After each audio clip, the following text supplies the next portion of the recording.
Innal hamdalillah nahmaduhu wa nasta'inuhu wa nastaghfiruh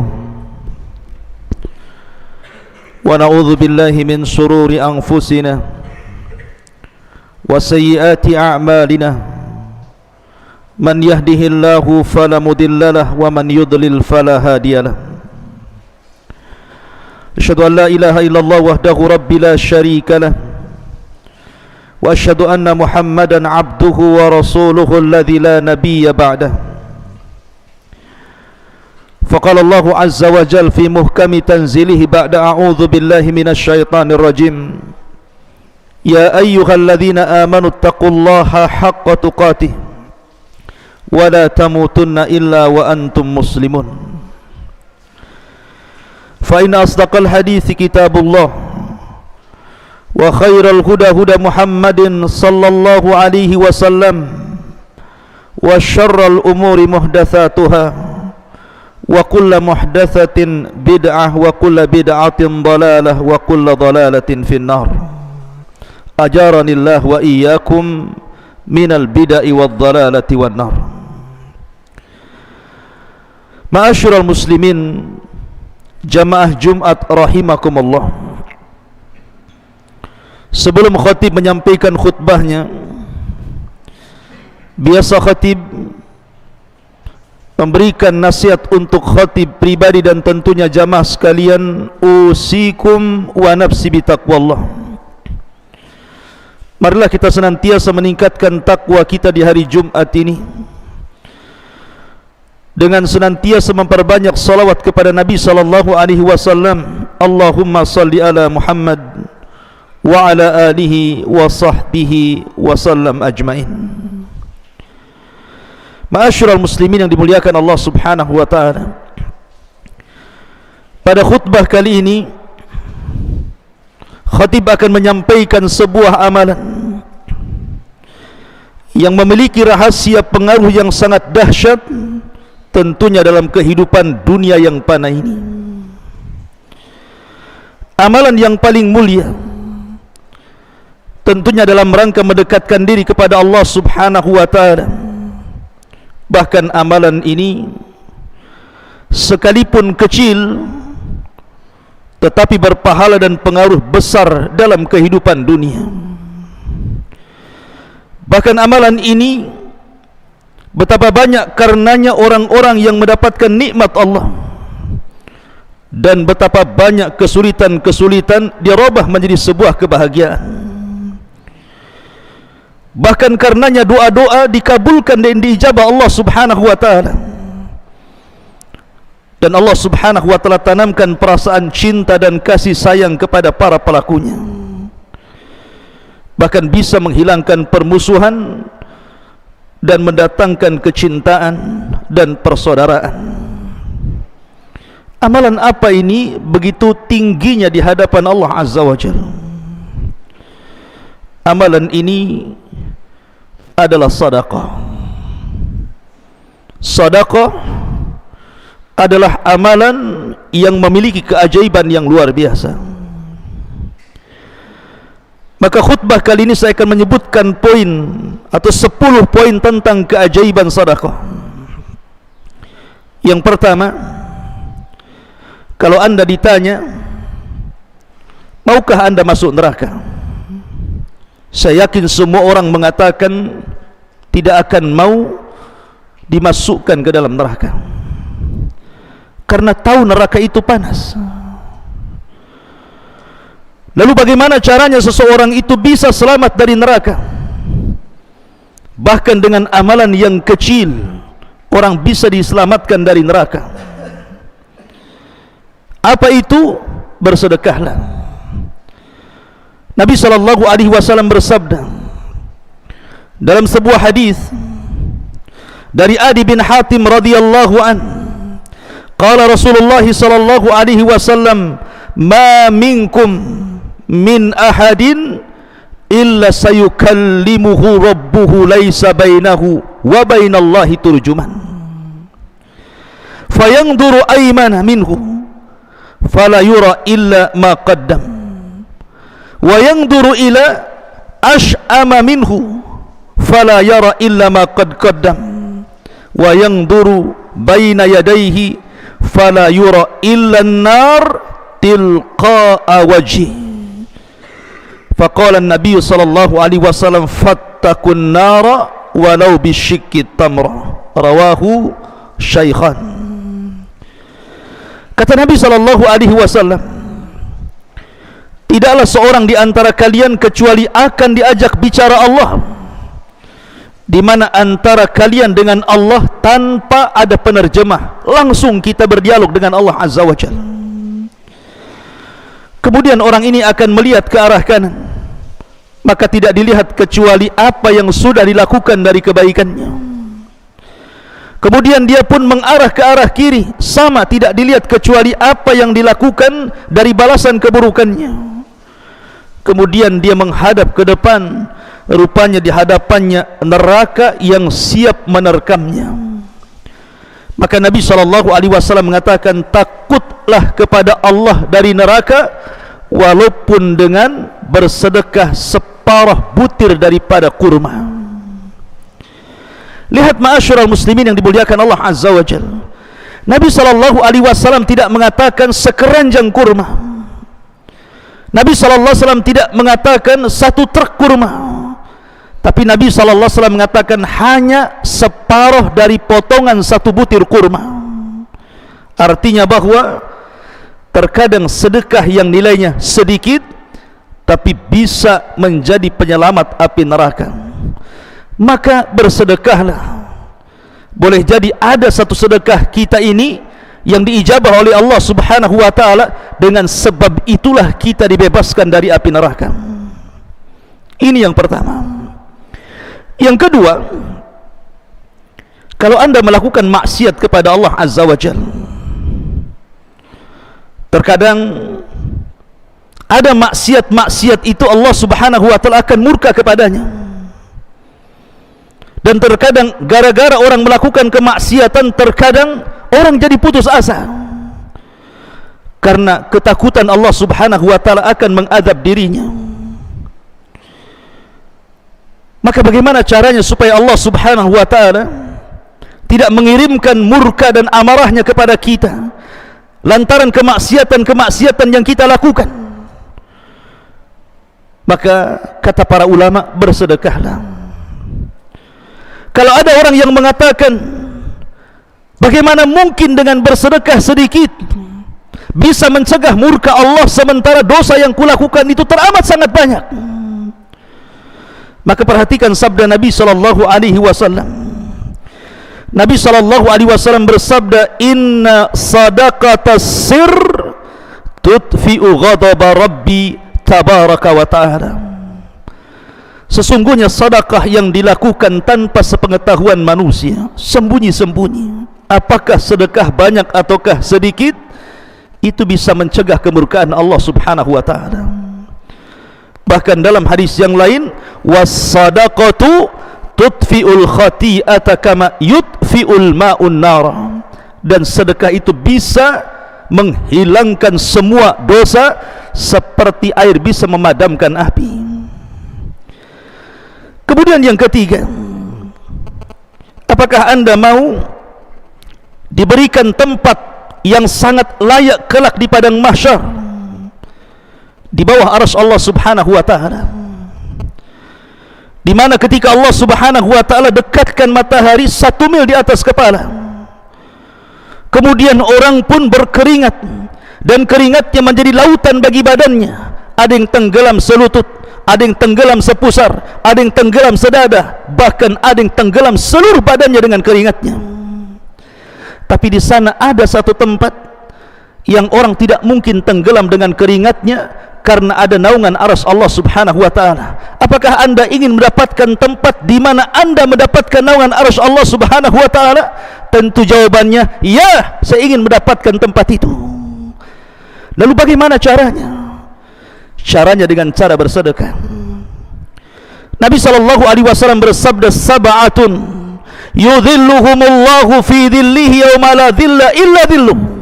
Ada 7 kelompok yang akan mendapatkan naungan arsy Allah Subhanahu wa ta'ala di hari yang tidak ada naungan kecuali naungan Allah. Salah satunya Nabi SAW mengatakan, wa rajulun tasaddaqat biyaminihi la tu'lam shimaluhu.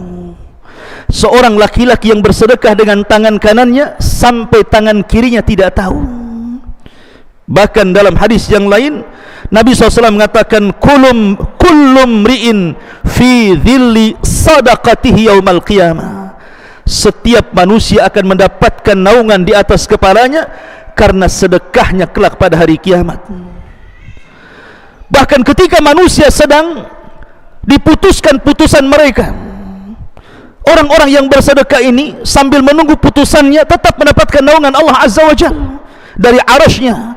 Sebagaimana hadis yang lain Nabi SAW mengatakan, kullum ri'in fi dhilli sadaqatihi yaumal qiyamah hatta yufsal bainan nasi. Kata Nabi SAW, setiap manusia berada di naungan sedekahnya sampai manusia mendapatkan keputusan Allah Subhanahu wa ta'ala pada hari kiamat. Bahkan yang lebih ajaib daripada keajaiban sedekah yang nomor 4, ma'asyiral muslimin yang dimuliakan Allah Azza wa Jalla, saya kira setiap anda, saya atau siapapun tidak hendak berkeinginan diberikan musibah oleh Allah Azza wa Jalla. Tapi terkadang musibah itu datang tanpa pemberitahuan, dan terkadang musibah itu juga datang sekonyong-konyong tanpa ada persiapan. Betapa banyak orang-orang yang kemudian diberikan musibah penyakit, musibah kefakiran, musibah kemiskinan, musibah perceraian, musibah kematian, dan musibah-musibah yang lainnya. Itu bukan karena keinginan, tapi terkadang takdir Allah Subhanahu wa ta'ala yang menentukan musibah itu jatuh kepada kita. Dan kalau seandainya seseorang harus berangan-angan, tentu orang itu tidak mau diberikan musibah oleh Allah Subhanahu wa ta'ala. Maka kita tahu bahwa ada perkara-perkara yang kita bisa lepas daripada musibah atau mencegah musibah sebelum datangnya. Apa itu? Bersedekahlah.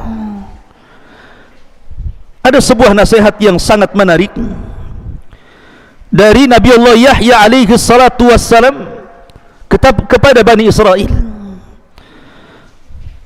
Ketika itu Yahya alaihi salatu wassalam diberikan 5 wasiat untuk diamalkan dirinya dan didakwahkan kepada Bani Israel, dan diamalkan Bani Israel. Kemudian dia telat menyampaikannya. Maka Isa bin Maryam yang merupakan kerabat daripada Yahya mengatakan, ya Yahya, bukankah Allah Subhanahu wa ta'ala memberikan 5 wasiat kepadamu untuk disampaikan kepada Bani Israel? Kalau engkau tidak hendak menyampaikannya, biar aku yang akan menyampaikannya. Maka Yahya alaihi salatu wassalam mengatakan, aku takut kalau seandainya engkau yang menyampaikannya, Allah akan adab diriku. Maka Yahya pun mengumpulkan seluruh Bani Israel. 5 dari wasiat Allah itu, salah satunya, wa amurukum bis sadaqati, aku perintahkan kalian untuk bersedekah.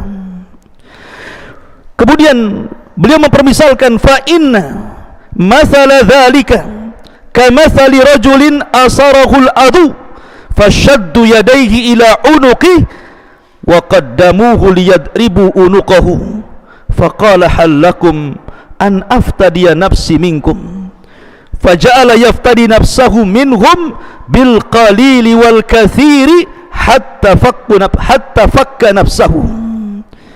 Kata Yahya ibn Zakaria mengatakan, permisalan sedekah itu seperti permisalan seorang laki-laki dalam peperangan kemudian ditangkap oleh musuh dan jadi budak.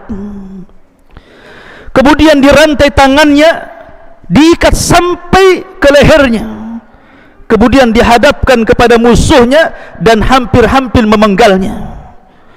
Ketika pedang hendak memenggal kepalanya, dia pun mengatakan kepada musuhnya dan mengatakan, maukah kau lepaskan diriku dengan kuberikan sesuatu yang sedikit ataupun yang banyak, yang penting lepaskan diriku. Maka kemudian musuhnya mengatakan ya. Maka dia pun memberikan sesuatu, akhirnya dilepaskannya. Inilah permisalan sedekah. Terkadang ada orang sudah ditakdirkan oleh Allah Azza wa Jalla akan ditimpakan musibah, tapi kemudian dia tebus dengan sedekahnya, baik sedikit ataupun banyak, sehingga kemudian Allah Subhanahu wa ta'ala mendengar doa-doa kita. Akhirnya Allah Subhanahu wa ta'ala merubah catatan yang ada di para malaikat yang mencatat setiap takdir umat Islam atau umat-umat yang lainnya. Ma'asyiral muslimin yang dimuliakan Allah Subhanahu wa ta'ala, dari sini maka kalau anda ingin terhindar dari sebuah bala dan musibah, perbanyak sedekah. Kemudian yang lebih menakjubkan, yang nomor 5, sedekah itu bisa menyembuhkan orang sakit, sakit apapun, mau yang ringan ataupun yang parah. Ma'asyiral muslimin, Nabi SAW yang mengatakan, kata Nabi SAW, dawau mardakum bis sadaqah, obatilah orang yang sakit di antara kalian dengan sedekah. Terkadang ada orang punya penyakit parah sekali, semua rumah sakitnya sudah datanginya, dokter pun sudah angkat tangan mengobatinya, tidak ada obat yang bisa kemudian menawarkan penyakitnya. Terkadang ada alternatif, maka cobalah anda berobat dengan cara sedekah. Dahulu Al-Imam Ibnu Mubarak rahimahullahu ta'ala, sebagaimana riwayat Al-Imam Al-Baihaqi dengan sanadnya langsung dari Abdullah ibn Mubarak rahimahullahu ta'ala, datang seorang laki-laki yang memiliki luka di kakinya, kemudian mengeluarkan darah, dan darah itu tidak bisa dihentikan, setiap hari keluar darah, hampir-hampir kekurangan darah, dan dia sudah tidak bisa lagi berjalan alias lumpuh. Dia datang kepada Abdullah ibn Mubarak rahimahullahu ta'ala dan mengatakan, ya Aba Abdurrahman, qurhatun kharajat fi rukbati mundu sab'a sinin wa qad alajtu bi anwa'il ilaj wa sa'atul atibba falan antafi'u bihi.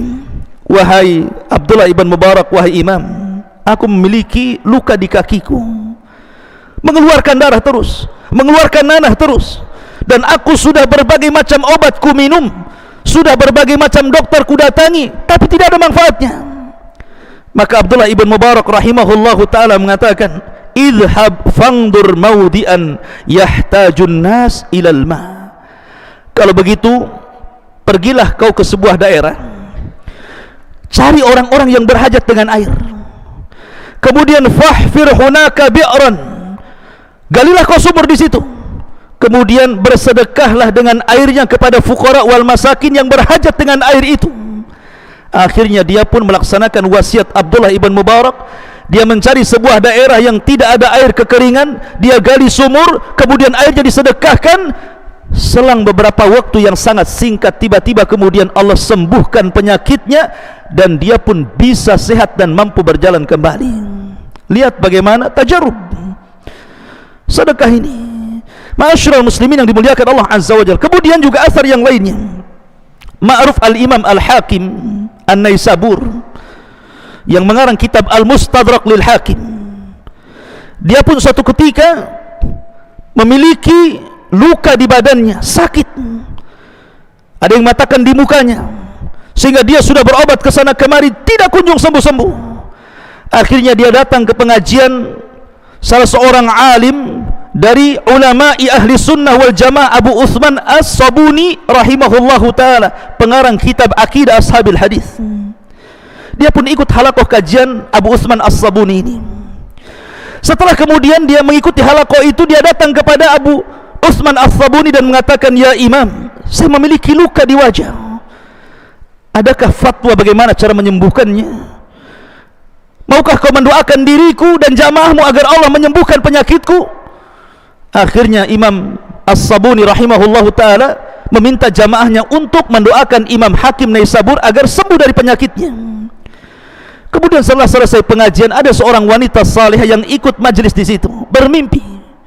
Dalam mimpinya datangi oleh malaikat, kemudian malaikat itu mengatakan kepada wanita itu, sampaikan kepada hakim, suruhlah dia bersedekah dengan air, maka Allah Subhanahu wa ta'ala akan menyembuhkan penyakitnya. Maka wanita yang salihah ini kemudian datang kepada Imam As-Sabuni, kemudian menyampaikan mimpinya, dan Imam As-Sabuni menyampaikan mimpi wanita itu kepada Imam Hakim, dan Imam Hakim melaksanakannya. Dia pun bersedekah dengan air, tiba-tiba dalam waktu yang sangat singkat semua penyakitnya disembuhkan Allah Subhanahu wa taala. Tadawau mardakum bis sadaqah, sembuhkan orang sakit di antara kalian dengan sedekah.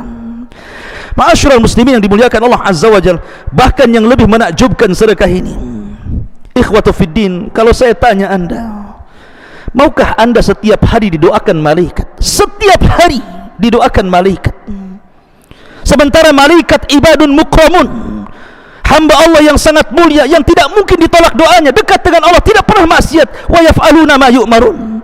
Maukah anda didoakan setiap hari oleh malaikat, sementara doa-doa malaikat tidak mungkin ditolak Allah Subhanahu wa taala?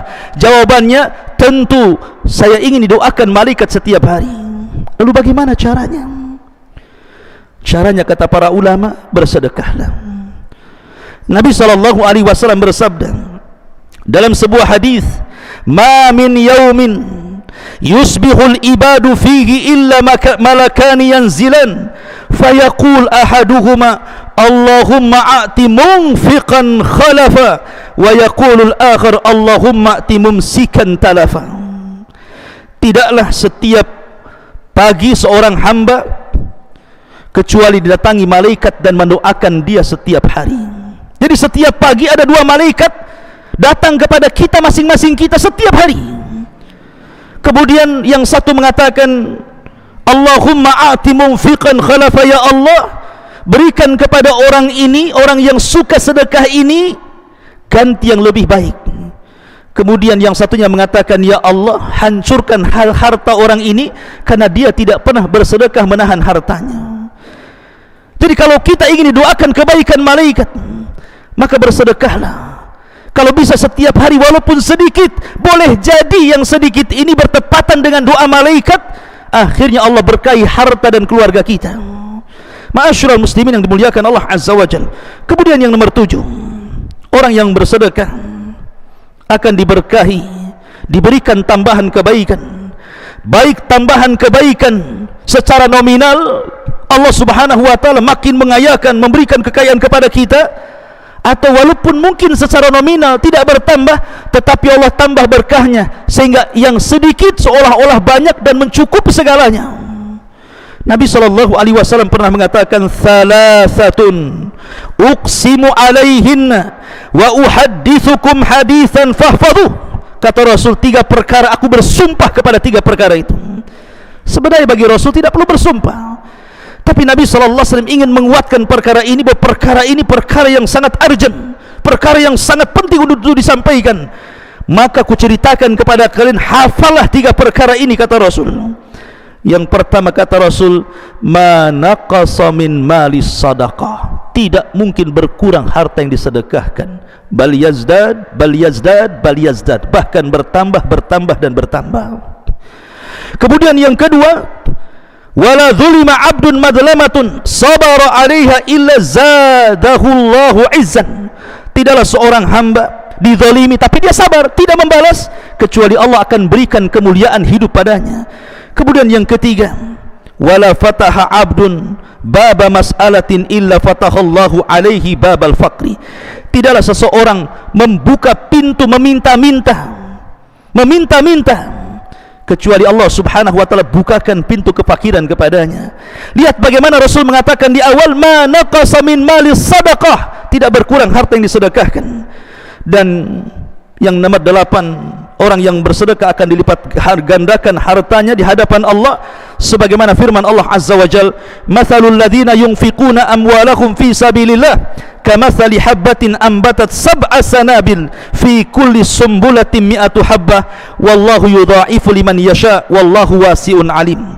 Permisalan orang-orang yang menginfakkan harta mereka di jalan Allah seperti satu biji yang Anda tanam, kemudian tumbuh 7 batang, kemudian dari 7 batang itu kemudian tumbuh lagi 7 ranting, kemudian Allah Subhanahu wa taala membuahi setiap rantingnya, dan Allah Subhanahu wa taala melipat gandakan kepada siapa yang berkehendak, dan Allah maha luas rizkinya lagi maha mengetahui akan hamba-hambanya. Ma'asyiral muslimin yang dimuliakan Allah Subhanahu wa taala. Kemudian yang nomor 9, sedekah bisa melembutkan hati. Bukankah Rasul yang mengatakan, idza aradta an talina qalbaka fa'at imil miskin wamsah ala ra'sil yatim. Apabila engkau ingin melembutkan hati, sedekahi orang-orang fuqara wal masakin, usap kepala anak-anak yatim, maka hati anda akan lembut. Dan yang terakhir, sedekah akan menempatkan kita di pintu-pintu khusus di sorga. Kalau anda ditanya, maukah anda berada di pintu sorga? Kita katakan mau. Maka ada satu jalan supaya kita berada persis di pintu sorga, yang pintu itu disebut babus sadaqah, pintu sedekah. Kata Nabi SAW, wa in kana min ahli sadaqah du'iya min babis sadaqah. Kalau dia termasuk ahli sedekah, maka dia akan dipanggil dari pintu sedekah. Aqulu ma tasma'un, aqulu qauli hadza wastaghfiru innahu huwal ghafurur rahim.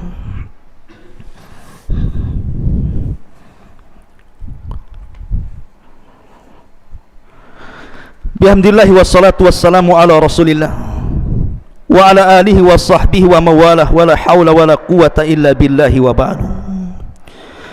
Abu Dzar Al-Ghifari radhiyallahu an mengatakan, as-salatu imaduddin wal jihadu sanamul amali was sadaqatu syai'un ajibun was sadaqatu syai'un ajibun was sadaqatu syai'un ajib. Kata Abu Dzar Al-Ghifari radhiyallahu mengatakan, salat itu tiangnya Islam, dan jihad itu puncaknya amalan, dan sedekah itu sesuatu yang menakjubkan, sesuatu yang menakjubkan, sesuatu yang menakjubkan. Lihat perkataan Al-Imam Ibnul Qayyim rahimahullahu ta'ala, perkataan yang sangat bagus sekali. Bagaimana Imam Ibnul Qayyim menggambarkan pengaruh sedekah itu luar biasa, ajib. Kata Imam Ibnul Qayyim, fa inna lis-sadaqati ta'thiran ajiban fi daf'i anwa'il bala walau kanat min fajirin aw min zalimin aw min kafirin fa inna Allah yadfa'u biha anhu anwa'an minal bala wa hadha amrun ma'lumun 'inda an-nasi khassatuhum wa 'ammatuhum wa ahlul ardi kulluhum mukirruna bihi li'annahum jarrabuhu. Lihat perkataan Ibnul Qayyim.